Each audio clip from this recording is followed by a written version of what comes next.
বেঁচে টাকা থেকে মরাই ভালো। বাবা তুমি আবার এখানে কেন? শুধু আমি একা নয়, তোমার গর্ভধারিণী মাও এসেছে। হ্যাঁ?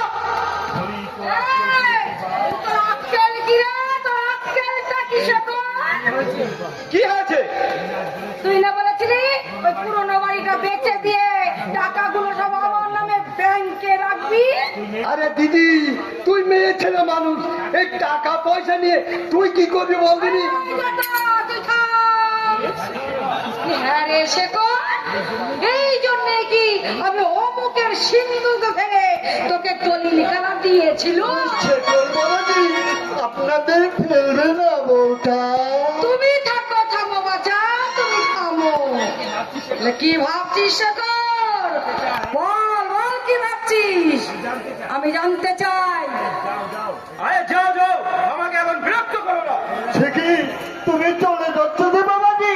সন্ধ্যের পর আবার আসছে, কাজ গুছিয়ে রাখবেন। শেখর, বেশি বাড়াবাড়ি করলে পরশুরামের মতন কি ওই মাতৃ হত্যা করবে না? তোমাকে খাতির করবো না। আমার উপরে গোসা করো না ভাগ্নে, আমিও না তোমার দলে। আমি আপনাকে বলে যাচ্ছি কিদান্ত বাবু, এই ভদ্র মহিলা সহজে যদি না যায় তাহলে আপনি গলা ধাক্কা দিয়ে দূর করে দেবেন।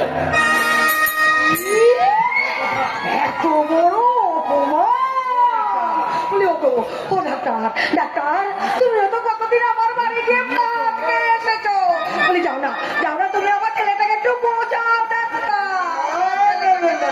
সব বাজে কাজ করবার সময় আমার নেই, আমি এখন যাচ্ছি ওই রুগীরা সব বোঝাতে। আর হ্যাঁ, তুমিও মানে মানে সরে পড়ো, নইলে তোমারও মান থাকবে না। এই বড় আবার কি